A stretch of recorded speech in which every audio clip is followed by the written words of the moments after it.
morning to all of you at 8:31. With a mission to keep families close while their children are receiving treatment, the Ronald House 8th annual Red Shoe 5K is next month.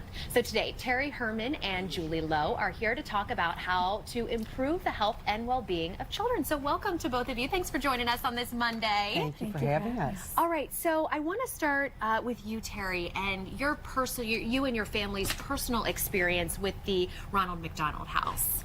Yes, our daughter was born with a blood disorder. She didn't make platelets, and as she was approaching her 4th birthday, the doctors felt a bone marrow transplant was the best option. They recommended Johns Hopkins, which meant that we would then be traveling the 60 miles, and we didn't know how we were going to make that work, and they said Ronald McDonald House, and that was just a haven for us to have that. Yeah, so talk to us a little bit more about what the Ronald House is all about. Well, Ronald McDonald House Charities of Greater Washington, D.C.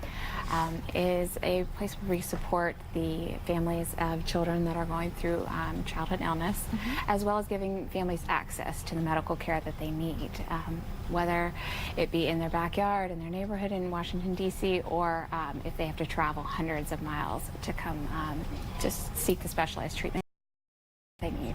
So for you and your family, you guys were in Northern Virginia commuting to Baltimore. Let's talk a little bit more about your daughter, because she's the one that then kind of helped to spearhead this Red Shoe 5K. Yes, she did. Our family was so indebted to the Ronald McDonald House because my husband and I were tag teaming. We had a 6-year-old and a 20-month-old at home. Oh my gosh. And so there was always a place to sleep for us in Baltimore. And when Lisa was in 7th grade, she started the library for the new house in Fairfax as part of her bat mitzvah project. And then in 8th grade, she wanted to get the community involved and have a family walkathon. So in 1998, our family did this walkathon, hoping we could raise a couple of $100, and the first walkathon raised $2,500. Oh my gosh. And so then from there, over the next 12 years, it expanded and expanded and became a wonderful fundraiser for the house. And thankfully, when it outgrew our family abilities to handle, it became the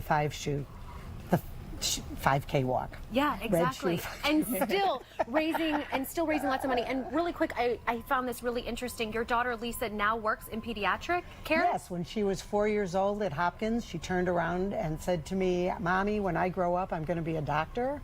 And she is a pediatric hospitalist at Cincinnati Children's Hospital, and she also teaches the med students, the residents, and the nurse practitioners. That's amazing. It's awesome. You can clearly see how the Ronald McDonald House helped your family. Talk to us a little bit more about what this race is all about and where specifically the money raised is going to go. Okay. Well, the race is all about supporting these families and what people can expect when they come to the race on May 20th. Okay. At Dulles Station in Herrmann, Virginia. It's our signature fundraising event to support families in need, and people can expect a family-friendly, exciting atmosphere. We have music, we have things for the kids to do. We have a kids fun run that starts at 8:45, and that's a small loop where the kids 8 and under can run, and they get a medal for running. And then our 5K kicks off at 9 o'clock. All right. Well, I was going to say, fingers crossed we have some good weather for it. For people that want to find out a little bit more, not only about the event, but the Ronald McDonald House and the Greater Washington Charities, how do they go about doing that? Well, they can find out all the details of the race at redshoe5k, the number 5.org. And our charity website is RMHCDC.org. That's amazing. And how many of these Ronald McDonald Houses do we have across the area? Our chapter has 3 core programs. So we have 2 Ronald McDonald Houses, one in Washington, D.C. and one in Northern Virginia. And then we have 2 Ronald McDonald Care Mobiles, which provide care and nutritional training in Washington, D.C. And then we have 3 Ronald McDonald Family Rooms, which are in the local area hospitals. Wonderful. Well, Terry, Julie, thank you guys so much for being here with us today. And again, thank you so much to your family for really helping to spearhead this incredible fundraising event. Yes, it's nice to give back. Yeah. Well, thank you. And by the way, your daughter doing well? Health-wise? She is. She's doing great. Fantastic. Good to know. All right.